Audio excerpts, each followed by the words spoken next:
اللہ تبارک و تعالی نے ان آیات میں اپنی کمال قدرت، کمال تصرف اور کمال علم پر دلائل ذکر فرمائے ہیں، اور جیسے میں نے عرض کیا ہے کہ کبھی دلائل عالم علوی سے ہوتے ہیں، کبھی عالم سفلی سے ہوتے ہیں۔ تو سب سے پہلے اللہ تبارک و تعالی نے عالم علوی کا ذکر کیا کہ وہی ذات ہے انزل من السماء ماء لکم، جس نے اتارا تمہارے لیے پانی آسمانوں سے۔ اب بات سمجھیں کہ کیا پانی آسمانوں سے اترتا ہے یا بادلوں سے اترتا ہے؟ تو کئی مقامات پہ قرآن پاک میں ہے کہ بارش پانی آسمانوں سے برستا ہے۔ وَأَنزَلْنَا مِنَ السَّمَاءِ مَاءً مُبَارَكًا، اور کئی مقامات پہ ہے کہ پانی جو ہے بادلوں سے اترتا ہے۔ اسی لیے اللہ نے فرمایا کہ أَأَنْتُمْ أَنزَلْتُمُوهُ مِنَ الْمُزْنِ، مزن کہتے ہیں بادل، کہ اس سے تم اتارتے ہو کہ ہم اتارتے ہیں؟ أَمْ نَحْنُ الْمُنزِلُونَ۔ اور اسی طرح اللہ تبارک و تعالی نے دوسری جگہ بھی فرمایا الذی یرسل الریاح بشرا بین یدی رحمتہ، اللہ اپنی رحمت کے آنے سے پہلے ٹھنڈی ٹھنڈی ہوائیں چلاتی ہیں جو تمہارے لیے باعث راحت ہوتی ہیں، اور ایک قسم کی خوشخبری ہوتی ہے کہ اب بارش آنے والی ہے۔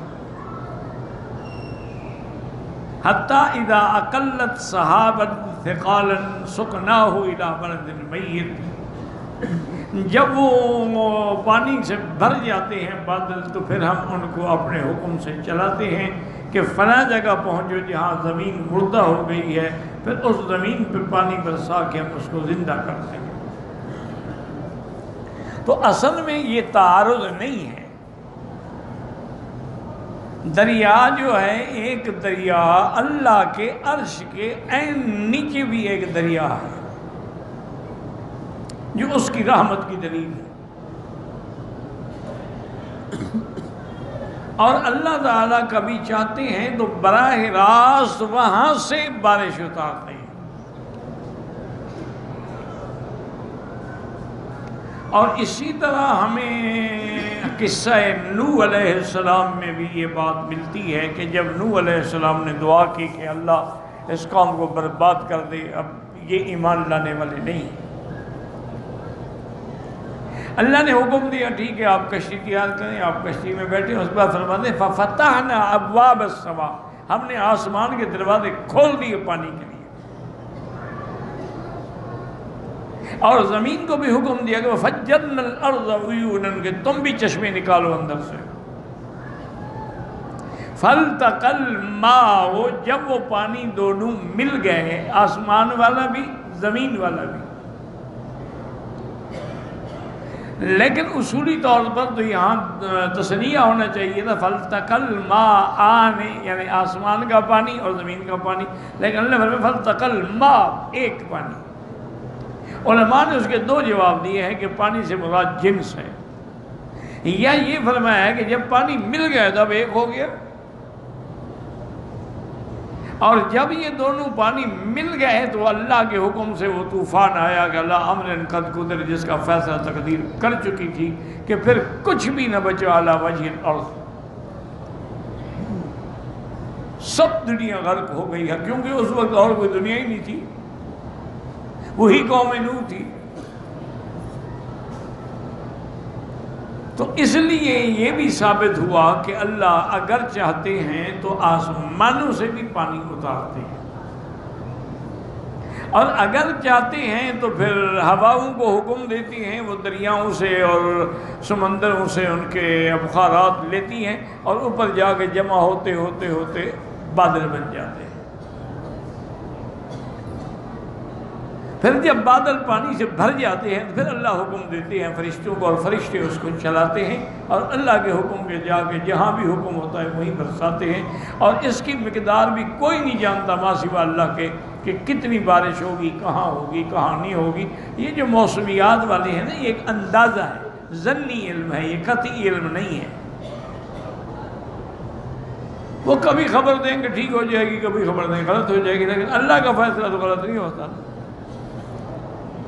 یہ تو ظنی علوم ہے۔ اور دوسرا یہ علوم جو ہے ما تحت الاسباب ہیں، یعنی جہاز ہیں ان کو دیکھتے ہیں، ہوائیں کہاں کی چل رہی ہیں، شمال ہے، جنوب ہے، شرق ہے، غرب ہے، ہوا کی رفتار کتنی ہے، کبھی یہاں پہنچے گی، اندازے لگانے کے بعد ایک فیصلہ کرتے ہیں۔ اللہ کا علم تو کسی اندازے کسی اسباب کا محتاج نہیں ہے نا۔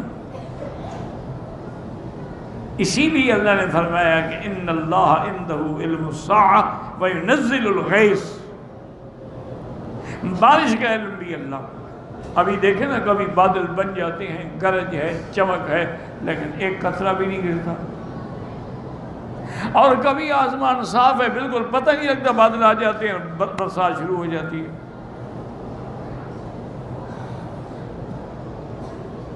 تو اس لیے اللہ تبارک و تعالیٰ نے یہ سارا انتظام کس کے لیے کیا ہے؟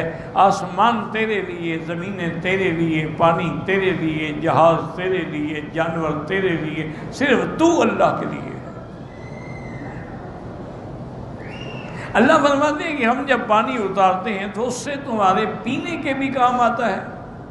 وَمِنْهُ شَجَرٌ، شجر کہتے ہیں اصل میں اس درخت کو جس کی یعنی ساکھ کو جو اپنے اس پہ کھڑا ہو پشت پہ، ایک ہوتا ہے زمین پہ پڑا ہو، اس کو نجم کہتے ہیں، شجر نہیں کہتے۔ شجر اس کو کہتے ہیں کہ جس کی ساکھ ہے، جس کا تنا ہے، جس پہ وہ کھڑا ہے۔ اللہ نے فرمایا تم پیتے بھی ہو اور اس سے درخت بھی ہے، اور درخت اور پھر سبزہ، یہ لفظ مطلق بھی ہو سکتا ہے۔ فیہ تسیمون، تسیمون کا کیا معنی ہے کہ جس میں تم اپنے جانوروں کو چرنے کے لیے بیچتے ہو، چراگاہ۔ پھر ینبت لکم، پھر اس پانی کے آنے کے بعد زمین سے تمہارے لیے کھیتیاں اگاتے ہیں۔ والزیتون، زیتون درخت اگتے ہیں۔ نخیل، کھجور، والاعناب، انگور، ومن کل الثمرات، ہر قسم کے پھل۔ اب اسی میں اللہ نے فرمایا تم غور کرو میرے بندے، ان فی ذلک لآیۃ، اس میں نشانی ہے کس کے لیے؟ لیکن جو قوم تفکر کرے کہ ایک ہی پانی ہے، ایک ہی زمین ہے، لیکن مختلف پودے پیدا ہو گئے، اور پھر سب کا رنگ بھی الگ ہے، ذائقہ بھی الگ ہے۔ اب دیکھیں نا ایک باغ کے اندر آم بھی لگے ہوتے ہیں، کنو بھی لگا ہوتا ہے، مالٹا بھی لگا ہوتا ہے، فروٹر بھی لگا ہوتا ہے، اس کے اندر انجیر بھی لگا ہوتا ہے، کیلا بھی لگا ہوتا ہے، سب کا اپنا رنگ، زمین ایک ہے، خطہ ایک ہے، پانی ایک ہے، اور پھر سب کا اپنا رنگ ہے، اپنا ذائقہ ہے اور اپنا فائدہ ہے۔ اس کا بنانے والا کون ہے؟ علامہ اقبال مرحوم نے لکھا ہے کہ میں ایک دفعہ کمیونسٹ ملکوں میں گیا تو میں نے جب وہاں دیکھے نا جی، وہ مجھے لے گئے سیر کے لیے، بڑے بڑے پارک تھے تو پھول لے لہا رہے تھے اور درخت سبزہ، اور یہ دیکھ کے میں ہر بات پہ حیران ہوتا، میں کہتا ماشاء اللہ، سبحان اللہ، اللہ تیری قدرت ہے۔ تو وہ جو کمیونسٹ میرے ساتھ تھا نا جی مترجم، وہ کہتا کہ علامہ صاحب تمہیں کیا ہو گیا، تم تو بڑے پڑھے لکھے لوگ ہو، ہر بات میں اللہ نے کیا، ہم نے کاشت کی، ہم نے زمین بنائی ہے، ہم نے پانی لگایا، ہم نے پودے لگائے، ہم نے پھول لگائے، اللہ نے کیا کیا یہاں؟ کمیونسٹ دھاریہ تھا نا، ان کے خدا تھا، اور نے کہا اب ہر بات کے بعد کہتے ہیں ماشاء اللہ، ماشاء اللہ، اللہ کا دیکھو یہ شان۔ اس میں اللہ نے کیا کیا ہے؟ ہم نے زمین میں ہل چلائے، زمین میں پانی دیا، پھر زمین میں درختوں کے بیج لگائے، پھولوں کے بیج لگائے، بعض کے ہم نے پودے لگائے، اس سے یہ پھول لے رہا ہے، تو یہ تو سب کچھ ہم نے کیا ہے۔ علامہ صاحب نے فرمایا میں نے سوچا ایک قودن آدمی ہے، کند ذہن ہے، اس کو دلائل دینے کا کیا فائدہ ہوگا؟ تو میں نے ایک پھول توڑا، سبحان اللہ، سونگا، میں نے کہا سونگ، ایک کہتا ہے یہ تو گلاب ہے، میں نے کہا اس کے اندر خوشبو کس نے ڈالی ہے؟ پھول تو تم نے اگایا ہے لیکن خوشبو اس میں کس نے ڈالی ہے؟ اور مجھے یہ بتاؤ یہ گلاب کالا ہے، یہ پیلا ہے، یہ لال ہے، یہ بخت، اس کو رنگ کس نے دیا ہے؟ کون سی فیکٹری سے تم کلر لے آئے تھے؟ اب اس کی زبان بند ہو گئی. کہا یہی بات ہے، جہاں زبانیں گنگ ہو جائیں ماننا پڑے گا کہ اللہ نے کیا ہے. اور کون کر سکتا ہے؟ تو اللہ کا جو نظام ہے. اور پھر یہ دیکھیں کہ ایک بات اور بھی یاد رکھ لیں کہ بعض علماء نے، مفسرین کرام نے، اللہ ان کی قبروں پہ کروڑوں رحمتیں کرے، انہوں نے ایک نیا استدلال بھی کیا ہے. انہوں نے کہا کہ جن جن درختوں کا اللہ نے قرآن میں ذکر کیا ہے نا، لازماً ان کا فائدہ زیادہ ہے، ورنہ تو جمع کہہ دیتے نا من کل الثمرات من کل الاشجار. لیکن نام لیا ہے کہ والزیتون والنخیل والاعناب، زیتون اور کھجور اور انگور. ایک ہمارے بزرگ تھے، اہل حدیث تھے، اللہ ان کی قبر پہ رحمت کرے، فوت ہو گئے. ڈاکٹر بھی بہت بڑے تھے اور تھے بڑے اہل حدیث، بڑے سخت قسم کے اہل حدیث تھے. لیکن اللہ کی شان ہے، مسئلہ پوچھتے میرے پاس آتے تھے. ان سے اپنے مولوی بڑے چڑھتے تھے کہ یار یہ کیا بات ہے کہ تم مسئلہ مولوی سے مکی دے. انہوں نے کہا تمہیں آتا ہے کچھ کہ تم سے پوچھوں؟ تم نے تو الفاظ رٹے ہوئے ہیں، مانے کا تو تمہیں کو پتہ ہی نہیں.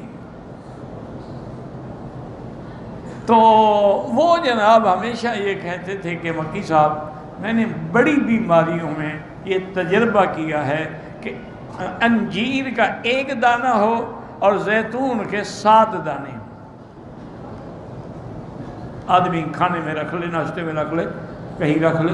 میں نے کہا قرآن میں انجیر کا نام ایک دفعہ آیا ہے، زیتون کا نام 7 جگہ آیا ہے.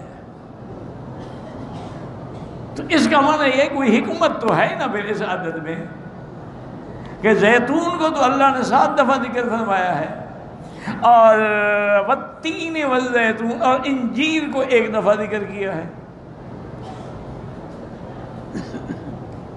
ایک آدمی بہت بیمار تھے، شدید بیمار تھے، لا علاج یعنی امراض میں گھرے ہوئے تھے. تو انہوں نے خواب دیکھا کہ ایک بزرگ نے خواب میں فرمایا کل اللامین، 2 لام کھایا کرو.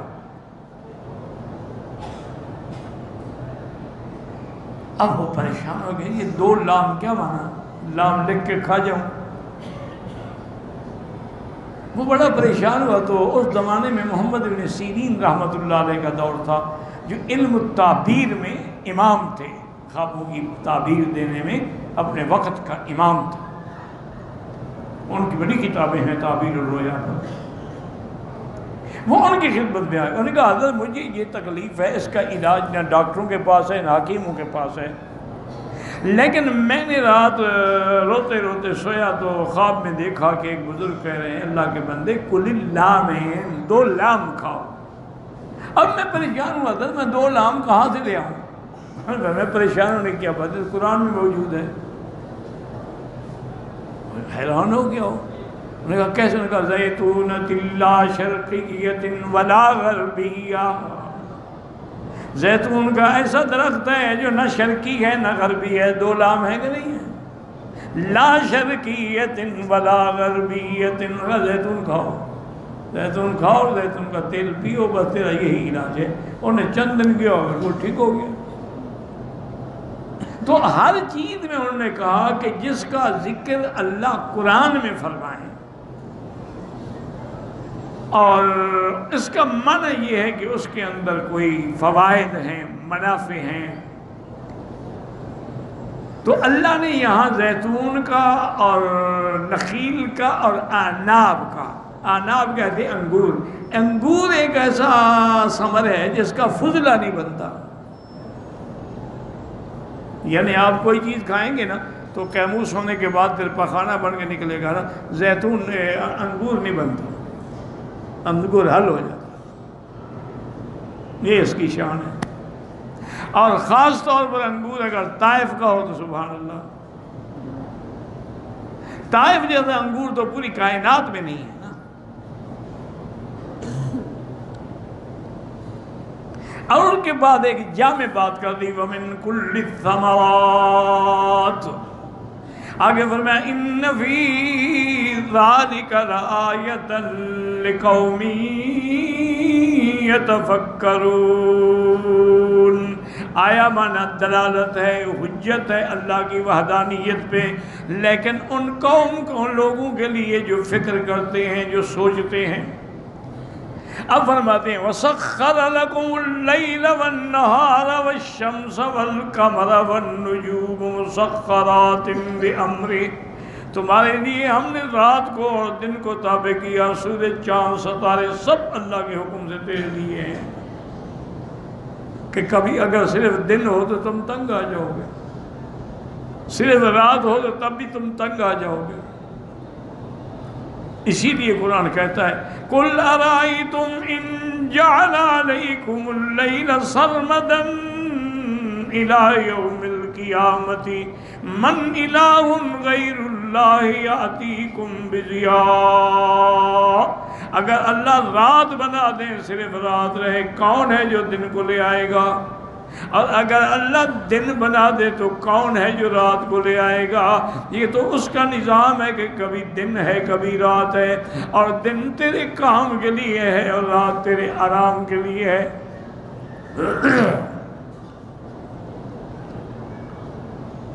وَجَعَلْنَا النَّهَارَ مَعَاشًا، دن کام کے، وَجَعَلْنَا اللَّيْلَ لِبَاسًا، اور رات آرام کے لیے ہے۔ آج دنیا کا نظام اسی لیے چوپٹ ہو گیا ہے کہ اب ہماری راتیں جاگتی ہیں اور دن سوتے گزر جاتے ہیں، جیسے طوائفوں کے ہوتے ہیں، ان کی بھی راتیں جاگتی ہیں، دن کو تو سوتی ہیں۔ اب ہمارا حال تو وہی ہو گیا، ساری رات بیٹھے ہیں ٹی وی پہ، ساری رات بیٹھے ہیں فلموں پہ اور ڈش لگا کے، آنکھیں ضائع ہو گئی بچوں کی، دماغ جواب دے گئے ہیں۔ لیکن ماں باپ جی کچھ نہ کہو، کیا کریں، ڈسٹرب نہ کرو بچوں کو، خود بخود ٹھیک ہو جائیں گے ماشاءاللہ، جیسے تم ٹھیک ہو گئے ہو وہ بھی ٹھیک ہو جائیں گے۔ اللہ کے بندے ادب سکھانا پڑے گا، تعلیم دینی پڑے گی، پھر ان کو سکول بھی نہ بھیجو، پڑھاؤ بھی نہیں، خود بخود پڑھ جائیں گے۔ اس لیے فرماتے ان فی ذالک لآیات لقوم یعقلون، پہلے فرمایا تھا یتفکرون کہ سوچنے، اور یہاں ہے عقل، عقل ہی نہ ہو تو رات اور دن کے نظام کو کون سمجھے گا؟ سورج اور چاند کی گردش کو کون سمجھے گا؟ اس کی تو عقل چاہیے، پاگل کو کیا پتہ ہے؟ وَمَا ذَرَأَ لَكُمْ فِي الْأَرْضِ مُخْتَلِفًا أَلْوَانُهُ، اور جو کچھ ہم نے تمہارے لیے زمین میں پیدا کیا ہے اور جس کے مختلف رنگ ہیں، مختلف معادن ہیں، مختلف جمادات ہیں، مختلف نباتات ہیں، مختلف الوان ہیں، مختلف اشکال ہیں، مختلف خواص ہیں، مختلف منافع ہیں، یہ کس نے پیدا کیے ہیں؟ ان فی ذالک لآیات لقوم یذکرون، لیکن اس میں نشانیاں ہیں ان لوگوں کے لیے جو اللہ کی نعمتوں پر غور کرتے ہیں، ذکر کرتے ہیں، اللہ کی نعمتوں کا شکر کرتے ہیں۔ اب فرمایا وَهُوَ الَّذِي سَخَّرَ الْبَحْرَ لِتَأْكُلُوا مِنْهُ لَحْمًا طَرِيًّا، اللہ نے فرمایا میں نے دریا تابع کر دیے تاکہ اس سے تم تر و تازہ گوشت، یعنی مچھلی چونکہ ذبح کرنے کی بھی ضرورت نہیں ہے، لحمًا طريًّا، اور دوسرے کہ وَتَسْتَخْرِجُوا مِنْهُ حِلْيَةً تَلْبَسُونَهَا وَتَسْتَخْرِجُونَ مِنْهُ، ضمیر مفرد ہے، حالانکہ دوسری جگہ آتا ہے کہ اللہ تبارک و يَخْرُجُ مِنْهُ الْلُؤْلُؤُ وَالْمَرْجَانُ، دونوں دریاؤں سے نکلتے ہیں موتی اور مرجان، یہاں ہے من ہو، ایک سے، تو اس میں کوئی تعارض نہیں۔ اب اس کے بعد جناب فرماتی ہیں کہ کیا نکلتا ہے تمہارے لیے؟ حلیتن، زیور، تلبسونہا، جن کو تم پہنتے ہو۔ یار پہنتی تو عورت ہے، ہم کہاں پہنتے ہیں؟ قرآن میں ہے وہ حلیتن تلبسونہا کہ زیور جس کو تم پہنتے ہو، مرد کہاں زیور پہنتا ہے؟ تو علماء نے فرمایا عورت جو پہنتی ہے مرد ہی کے لیے تو پہنتی ہے، وہ بھی تو اپنے خامد کے لیے بنتی سمجھتی ہے اور کس کے لیے پہنتی. تو جب اس نے تیرے لیے پہنا تو گویا کہ تم نے بھی پہنا. اور بعض علماء نے فرمایا کہ آدمی بھی اچھی اچھی انگوٹھی پہن لیتے ہیں تو گویا کہ تم بھی پہنتے ہو. اب لحمن طریہ پہ یاد رکھیں ایک بڑا تاریخی واقعہ ہے. ایک آدمی نے قسم کھائی کہ واللہ لا آکل اللحم، مجھے اللہ کی قسم ہے میں گوشت نہیں کھاؤں گا. قسم کھا لی. اس کے بعد اس نے مچھلی کھا لی. پھر خیال آیا یار میں نے تو قسم کھائی تھی کہ گوشت نہیں کھانا. تو حضرت سفیان ابن عیینہ رحمۃ اللہ علیہ کی خدمت میں گیا. انہوں نے کہا حضرت میں ایسے قسم کھا بیٹھا تھا اور میں نے اب مچھلی کھائی ہے، کیا میری قسم ٹوٹ گئی؟ فرمایا ہاں بالکل ٹوٹ گئی، کفارہ ادا کرو. وہ اسی کفارے سے بچنے کے لیے مولویوں کے پاس جا رہا تھا. اب بھی لوگ مولویوں کے لیے اپنے غرض سے جاتے ہیں نا، کوئی عقیدت سے نہیں جاتے ہیں. ان کے مقاصد ہوتے ہیں، فوائد ہوتے ہیں. وہ ابو حنیفہ رحمۃ، ان کا زمانہ ایک ہے، امام ابو حنیفہ سفیان ابن عیینہ کا. ان کی خدمت میں آیا. انہوں نے کہا حضرت میں نے قسم کھائی تھی کہ لا آکل اللحم، لحم نہیں، گوشت نہیں کھاؤں. میں نے مچھلی کھا لی تو میرے اوپر کفارہ؟ فرمایا کوئی کفارہ نہیں. انہوں نے کہا سفیان ابن عیینہ فرماتے ہیں کفارہ ہے. آپ فرماتے ہیں کوئی کفارہ نہیں. اب میں کہاں جاؤں؟ انہوں نے بولا اچھا پھر ایک دفعہ پھر پوچھ لینا. ممکن ہے حضرت کسی خیال میں ہوں، اتنا بڑا محدث ہے، اتنا بڑا عالم. دوبارہ جب گیا تو سفیان ابن عیینہ کو غصہ آ گیا. میں نے کہا کہ ابو حنیفہ کہتے ہیں کوئی کفارہ نہیں. اچھا ابو حنیفہ اب قرآن کا بھی مخالفت کرتا ہے؟ پہلے تو ہم نے سنا تھا کہ وہ حدیث نہیں مانتا، اب قرآن کو بھی نہیں مانتا. انہوں نے کہا کیا مطلب حضرت؟ انہوں نے کہا قرآن نے مچھلی کو کہا ہے لحمن طریہ، گوشت تازہ. تم نے بھی قسم گوشت نہ کھانے کی کھائی تھی، تو مچھلی جب کھا لی تو گویا گوشت کھا لیا، تمہاری قسم ٹوٹ گئی. امام صاحب کہتے ہیں قرآن کی مخالفت کرتے ہیں.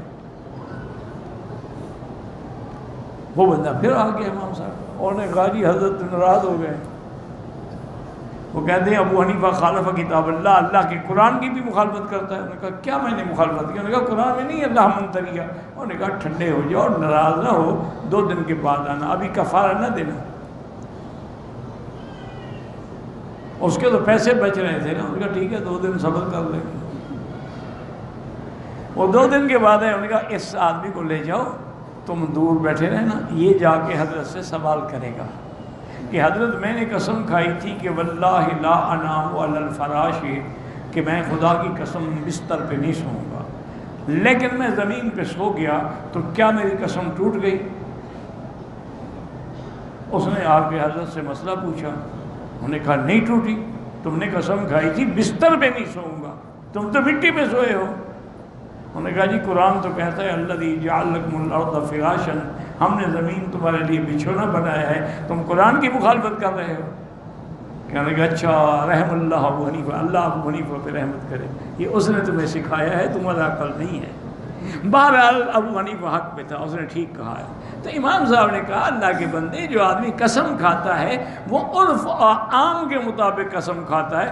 رواج میں گوشت الگ چیز ہے، مچھلی الگ چیز ہے. کسی کو کہو بھی مچھلی لے آؤ، وہ گوشت لے آؤ، میں نے مچھلی کہا تھا یار، گوشت تو نہیں کہا تھا. کسی کو کہو گوشت لے آؤ تو وہ گوشت کے بجائے، تو مچھلی کو الگ سمجھا جاتا ہے، گوشت کو الگ. تو قسم میں عرف عام کا اعتبار ہوتا ہے، لغت کی تحقیق نہیں ہوتی. جو قسم کھاتا ہے اس کو پتہ ہے کہ لغت میں اس کے کیا کیا معنی ہو سکتے ہیں. تو پھر بڑی دعائیں دی امام صاحب، کہتے ہیں رحم اللہ، اللہ ابو حنیفہ تجھ پہ رحمت کرے، جو بات تم نے سمجھی ہے نا وہ ہم نہ سمجھ سکے.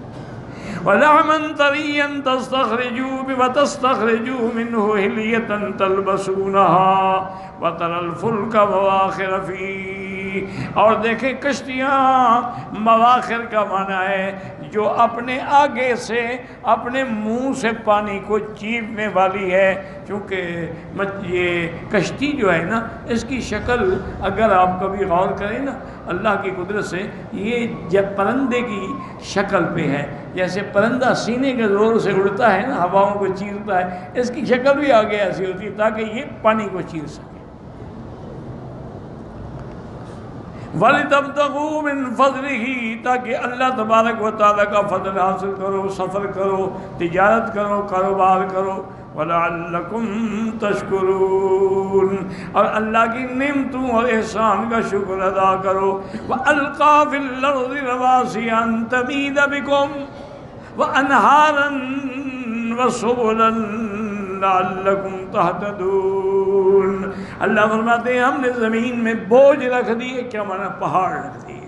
یہ پہاڑ جو ہے ایک بوجھ ہے اور اس سے زمین جم گئی۔ اگر ہم یہ نہ رکھتے تو زمین حرکت میں ہوتی، نہ تمہیں آرام ملتا، تم گھر بنا سکتے، نہ کھیتی باڑی کر سکتے۔ وَأَلْقَى فِي الْأَرْضِ رَوَاسِيَ أَن تَمِيدَ بِكُمْ، اس لیے بعض علماء نحو کہتے ہیں لِأَلَّا تَمِيدَ بِكُمْ وَأَنْهَارًا، اور ہم نے تمہارے لیے نہریں جاری کی، وَسُبُلًا، اور راستے بنائے، لَعَلَّكُمْ